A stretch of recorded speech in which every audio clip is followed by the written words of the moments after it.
Sorry صبح کے لیے، میں نیند میں تھی۔ زامش شرمندگی سے اسے دیکھتے ہوئے معذرت خواہ لہجے میں کہنے لگی، کوئی بات نہیں، میں تو بھول بھی گئی۔ آپ چائے پر آئیں گی شام کے وقت؟ ہم سب ٹی وی لاؤنج میں اکٹھے چائے پیتے ہیں۔ یشرا دوستانہ انداز میں اس سے پوچھنے لگی۔ زامش نے مسکرا کر اسے دیکھا۔ زامش اس بات میں سر ہلا کر وہ دونوں نیچے کی طرف پڑ گئے۔ سب بڑے اور اذہان وہاں پہلے سے موجود تھے۔ تبھی زہران اور اذہان بھی آ گئے۔ زامش اور یشرا بھی بیٹھ گئے۔ اسے اس وقت یہاں دیکھ کر ایک فرد کو حیرانگی ہوئی تھی۔ ابرار خانزادہ کے لبوں پر مسکراہٹ نمودار ہوئی۔ حنیم کہاں ہے؟ زامش حنیم کو موجود نہ پا کر فوراً سے پوچھنے لگی۔ سب نے اس کی طرف دیکھا۔ وہ زیادہ کمرے میں ہی رہتی ہے، فریدہ بیگم اسے نرمی سے جواب دینے لگی۔ زامش خاموشی سے اٹھ کر حنیم کے کمرے کی طرف بڑھی۔ دروازہ نوک کیا۔ جی؟ حنیم دروازہ کھولتے ہوئے مسکراتے ہوئے اس سے پوچھنے لگی، تم چائے پیو گی سب کے ساتھ؟ زامش مسکراتے ہوئے اسے کہنے لگی۔ حنیم نے ایک نظر سب پر ڈالی۔ اس کا دل کیا اور وہ اس بات میں سر ہلا گئی۔ سب نے ابرار خانزادہ کی طرف دیکھا مگر وہ خاموش تھے۔ حنیم زامش کی ساتھ ٹی وی لاؤنج کی جانب بڑھ گئی۔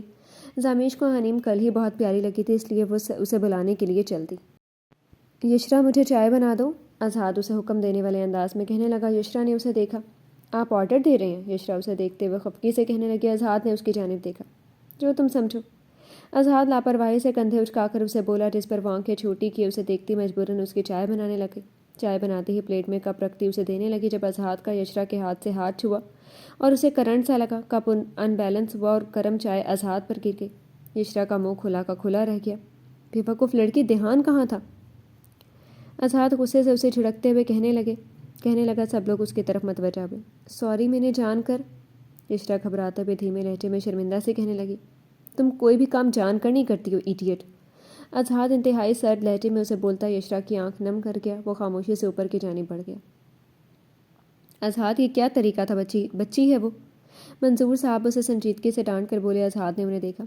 مجھے غصہ آ گیا بس۔ اذہان خود کو نارمل کرتے ہوئے دھیمے لہجے میں کہنے لگے، بدتمیزی کہتے ہیں اسے، معافی مانگ رہی تھی وہ تم سے، شیم آن یو۔ تمہیں معلوم ہی نہیں ہے لڑکی سے بات کیسے کرتے ہیں؟ منظور صاحب اونچی آواز میں اسے جھڑک کر وہاں سے اٹھ کر چلے گئے۔ اذہان کو شرمندگی سی محسوس ہوئی، وہ بھی خاموشی سے وہاں سے چلا گیا۔ زامش خاموشی سے سارا منظر دیکھ رہی تھی۔ اسے منظور صاحب کا اذہان کو ڈانٹنا بالکل ٹھیک لگا۔ وہ اس کی بہن یا بیوی نہیں تھی جو وہ اس سے اتنی بدتمیزی سے بات کر رہا تھا۔ مجھے چائے بنا کر دو۔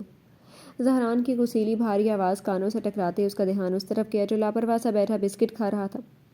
سب لوگ چلے گئے اور آپ کو چائے چاہیے؟ زامش غصے سے منہ بنا کر اسے کہنے لگی۔ زہران نے اسے دیکھا۔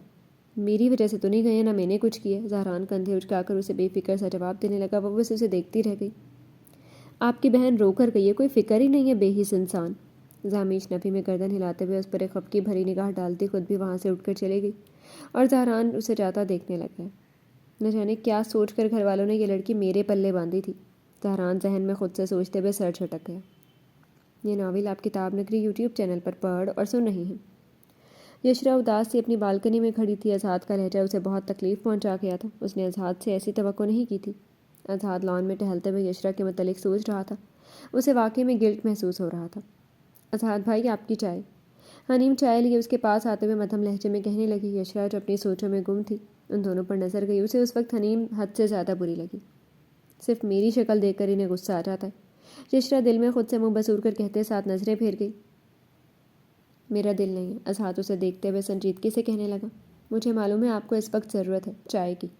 حنیم ٹیبل پر چائے کا کپ رکھتے ہوئے مسکرا کر بولی۔ اذہان نے اسے دیکھا۔ تمہیں لگ رہا ہے میں نے غلط کیا گڑیا؟ اذہان اسے نرم لہجے میں سوال کرنے لگا، جس پر حنیم نے اسے دیکھا۔ آپ اوور ری ایکٹ کر گئے تھے بھائی، آپ سوری بول دینا یشرا کو، وہ بہت اچھے دل کی ہے، وہ مان جائے گی۔ حنیم لبوں پر ہلکی سی مسکراہٹ سے چائے اسے بولی، جس پر اذہان نے اسے دیکھا اور مسکرا گیا۔ شکریہ۔ اذہان چائے کا کپ اٹھاتا اسے مسکرا کر کہنے لگا۔ حنیم بھی مسکرا گئی اور یشرا ان دونوں کو مایوس نظروں سے دیکھتی غصے سے کمرے کی طرف بڑھ گئی۔ اللہ تعالیٰ، آپ نے ایسے اس انسان کو میرے دل میں ڈال دیا۔ وہ انسان تو مجھ سے ٹھیک سے بات تک نہیں کرتے، محبت تو بہت دور کی بات ہے۔ یشرا نم آنکھوں سے شکوہ بھرے لہجے میں خود سے کہتے ساتھ گہرا سانس بھر گئی۔ اگر یہ انسان مجھ سے محبت نہیں کرتے تو میرے دل سے بھی ان کی محبت نکال دیں اللہ تعالیٰ۔ یشرا دل سے دعا کرتی آنکھ بند کر گئی اور پھر فوراً آنکھیں کھل گئی۔ اذہان نے اس کے کمرے پر نظر ڈالی اور اس کی آنکھوں کے سامنے اس کی نم آنکھوں والا معصوم چہرہ لہرایا اور اس کے دل کو ایک بار پھر گلٹ محسوس ہوا۔ وہ سر جھٹک گیا۔ جی تو فرینڈز، کیسے لگی آپ کو آج کے ایپیسوڈ؟ کمنٹ سیکشن میں ضرور بتائیے گا۔ پھر حاضر ہوں گے ناول کے نیکسٹ ایپیسوڈ کے ساتھ۔ اب تک کے لیے اجازت دیجیے۔ شکریہ، اللہ حافظ۔